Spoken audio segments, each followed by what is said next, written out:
Alhamdulillahirabbil alamin wassalatu wassalamu ala asyrafil anbiya wal mursalin nabiyina wa sayyidina Muhammad wa ala alihi wa man tabi'ahum bi ihsanin ila yaumiddin. Allahumma anfa'na bima 'allamtana wa 'allimna ma yanfa'una wa zidna ilma. Kita masih membicarakan tentang masalah pakaian. Awal-awal kita bahas syarat-syarat pakaian wanita. Dari larangan tabarruj, lalu syarat-syarat pakaian wanita ada 8, menutup seluruh badan kecuali wajah dan telapak tangan. Yang kedua, bukan pakaian yang menunjukkan perhiasan pada pakaian tersebut, bukan untuk berhias diri. Yang ketiga, tidak tebal, tidak sempit, tidak ketat. Yang keempat, tidak tipis. Yang kelima, tidak memakai wangi-wangian. Yang keenam, tidak pakaiannya mirip laki-laki. Yang ketujuh, bukan pakaian yang mirip wong kafir. Yang kedelapan, bukan pakaian yang tampil beda. Ya, ini syarat-syarat pakaian wanita. Kemudian kemarin ditambahkan lagi, wanita masih boleh memakai kain sutra, laki-laki tidak boleh. Kemudian panjang pakaian wanita bagaimana? Yang wajib bagaimana? Menutupi kaki. Yang wajib itu menutupi kaki. Kemudian yang lebih sempurna lagi, ditambah 1 hasta dari mana? Dari setengah betis. Ya, ditambah 1 hasta ini. Ditambah 1 hasta dari pertengahan betis. Kemudian dibahas juga tentang hukum memakai celana panjang. Bagaimana hukum memakai celana panjang kalau di luar? Tidak boleh. Kalau di rumah untuk suami boleh atau tidak? Boleh. Kalau rebonding untuk suami boleh enggak? Boleh. Kemarin ada suami katakan, Ustaz, istri saya itu rambutnya keriting. Rambutnya apa dia bilang kemarin itu? Boleh enggak istri saya itu di rebonding biar saya enak lihatnya itu? Wah, berarti dia nggak senang lihat istrinya itu rambutnya keriting. Kesian sih. Ya, rambutnya bergelombang, mungkin dia nggak senang gitu. Boleh nggak dia dilurusin rambutnya apa? Nah, rebonding. Nah, di rebonding boleh nggak? Boleh saja Pak, suruh istri saya rebonding. Ini kan untuk suaminya di rumah. Berarti nggak buka-bukaan di luar. Terus yang keempat kemarin, hukum memakai hak tinggi bagaimana? Sepatu hak tinggi tidak boleh. Ya, alasannya kenapa? Mengelabui orang, terus menimbulkan suara pada kaki. Tapi sekarang pakaian wanita di depan mahram. Judulnya pakaian wanita di depan mahram.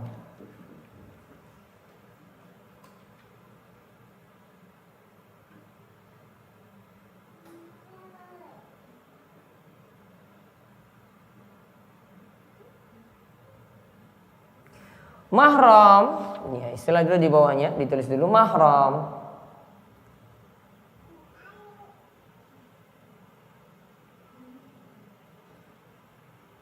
Mahram adalah orang yang tidak boleh dinikahi. Orang yang tidak boleh dinikahi.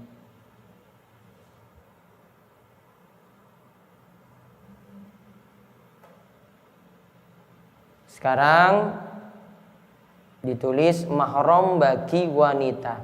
Ingat ya, istilah yang tepat itu mahram. Ya, ditulis di lanjutannya lagi, istilah yang tepat adalah mahram.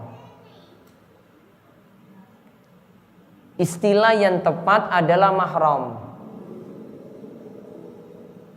Adapun muhrim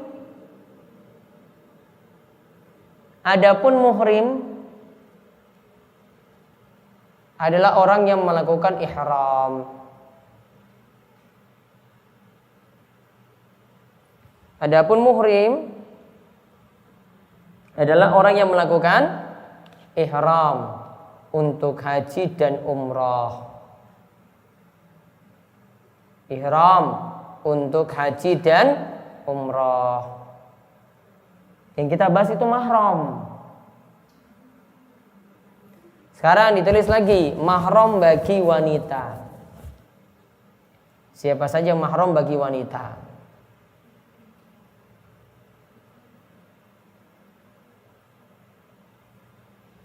Satu, bapak.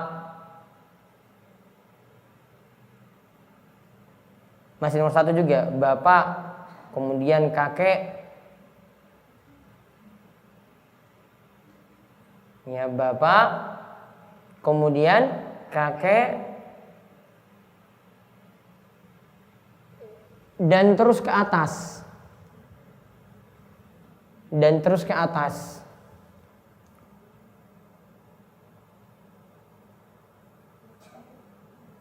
Baik dari jalur bapak maupun ibu.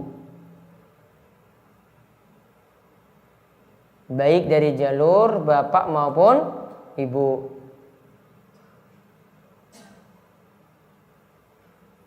Jadi misalnya dari Simbo ke atas, punya orang tua lagi, orang tuanya ke atas lagi, terus itu semua mahram. Sama juga dari bapak ke atas, Simba lagi kedua orang tua ini ke atas lagi, terus sampai ke atas, semuanya jadi mahram. Kemudian yang kedua, mahram bagi perempuan lagi yang kedua, abaul azwaj, bapak dari suami.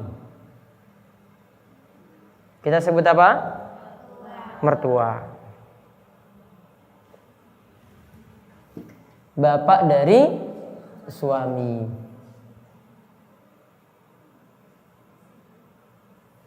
Ya, itu juga masuk mahram. Yang ketiga,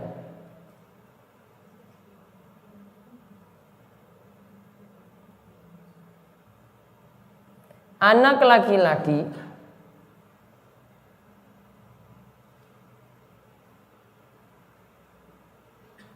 dan anak dari suami.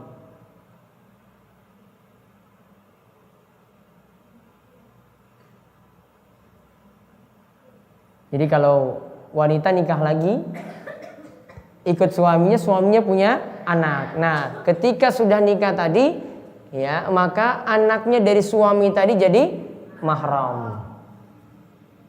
Terus lagi lanjutannya, kemudian cucu turun ke bawah.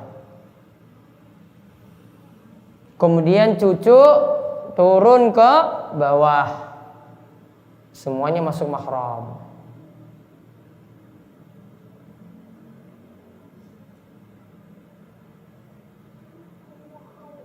Kemudian yang keempat, saudara laki-laki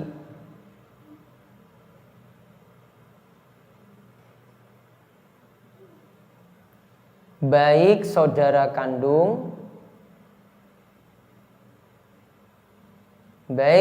kandung, saudara sebapak, atau saudara seibu. Saudara sebapak atau saudara seibu.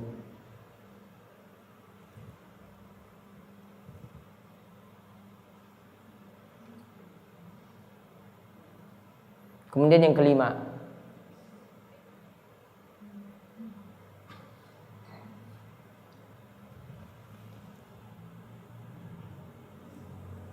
anak laki-laki dari saudara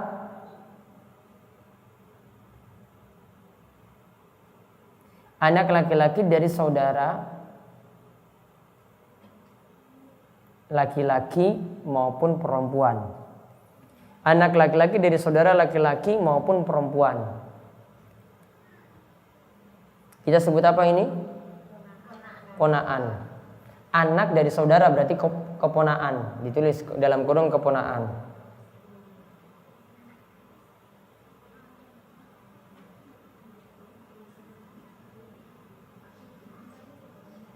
Kemudian yang keenam,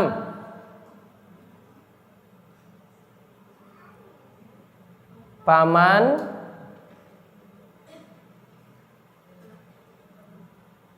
dari jalur ayah. Paman dari jalur ayah. Jadi saudaranya bapak. Atau jalur ibu. Jadi saudara-saudaranya ibu. Paman dari jalur bapak atau dari jalur ibu. Semuanya masuk mahram. Kemudian yang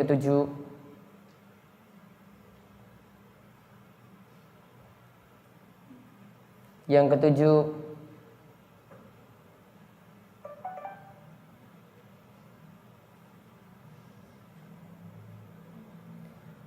mahram karena persusuan.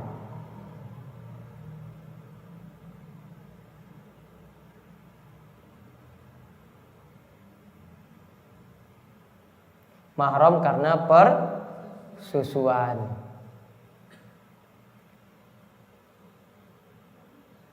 Contoh,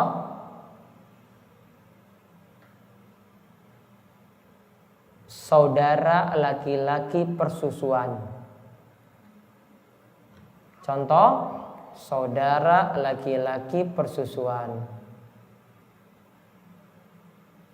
Misalnya ini punya perempuan ini punya ibu susu. Ya, yang dia menyusui di situ. Ingat syaratnya itu harus menyusui 5 kali secara terpisah. Ya, menyusui 5 kali secara terpisah, umurnya kurang dari 2 tahun. Umurnya kurang dari 2 tahun. Nah, ketika menyusui ini pada ibu susu ini ternyata punya anak laki-laki. Anak laki-lakinya ini sudah jadi saudara kalau dia sudah menyusui 5 kali tadi. Namanya saudara persusuan. Saudara sama saudara ini tidak boleh untuk menikah. Ya, sesama saudara ini tidak boleh untuk menikah. Nah, sekarang lagi aturan berikutnya.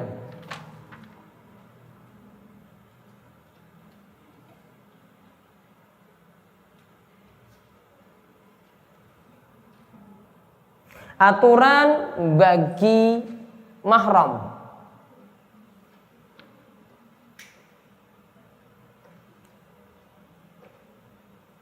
Aturan bagi mahram.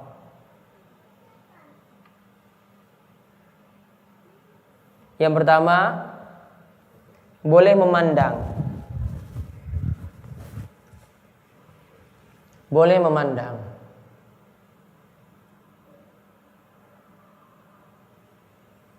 Yang kedua, boleh berdua-duaan.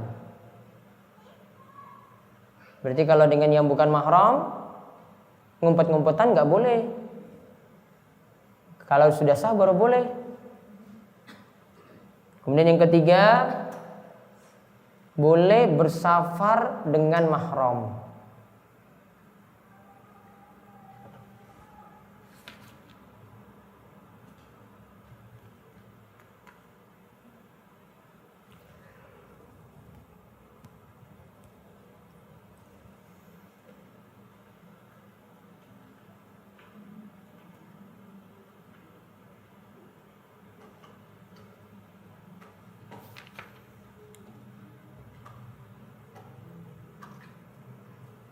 Kemudian pembahasan yang terakhir.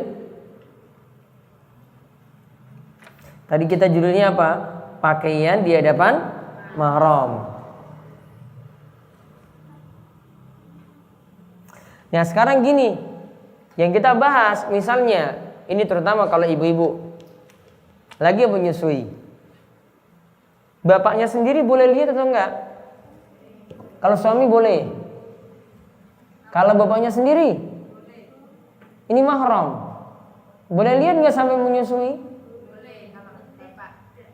Nah, ini yang dibahas. Ya, maka nanti tahu aturannya seperti apa. Lihat di sini ada beberapa pendapat. Ya, ada beberapa pendapat dari para ulama. Ada yang mengatakan, yaitu kalau menurut kebanyakan ulama, ya nanti saya simpulkan dulu. Ini jangan dulu dicatat. Kalau menurut kebanyakan ulama, seluruh tubuh wanita ya itu adalah wajib ditutup kecuali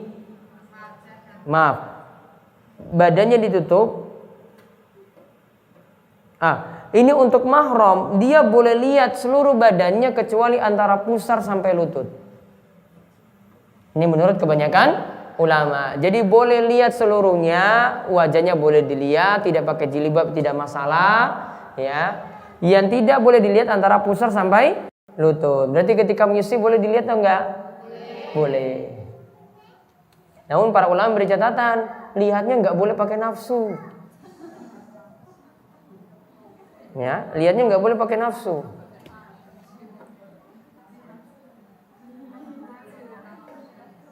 Kemudian ada ulama lagi yang katakan yang cuma boleh dilihat cuma anggota-anggota yang dibasuh saat wudu. Berarti ibu-ibu kalau basuh ketika wudu, basuh tangan, berarti tangan boleh dilihat. Wajah boleh dilihat. Kemudian tangan sampai siku, berarti tangan sampai siku boleh dilihat. Berarti boleh pakai lengan pendek. Kemudian kepala juga kan dibasuh, berarti boleh dilihat. Berarti boleh buka jilbab. Kemudian kaki. Berarti selain anggota wudu tadi, berarti dia harus pakai gamis tutup tetap, lengan pendek nggak masalah. Ya, lengan pendek nggak masalah. Namun itu ditutup semuanya sampai kakinya. Namun tidak pakai jilbab tidak masalah. Itu pendapat yang kedua. Walau alam, ditulis kesimpulannya pendapat yang lebih kuat.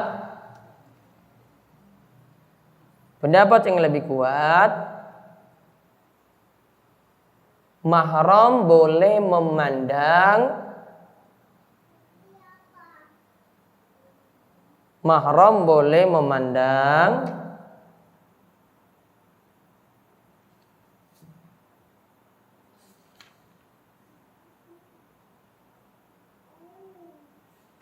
seluruh tubuh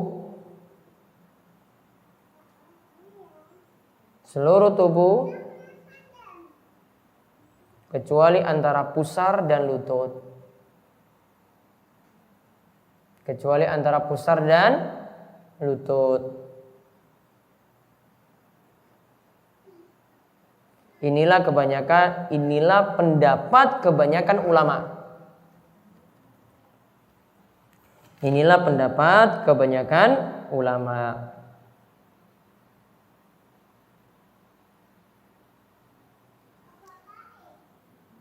Inilah pendapat kebanyakan ulama. Wallahu a'lam bishawab. Itu yang kita bahas untuk kesempatan malam hari ini. Jadi kesimpulannya berarti kalau lagi menyusui boleh nggak dilihat? Masih boleh.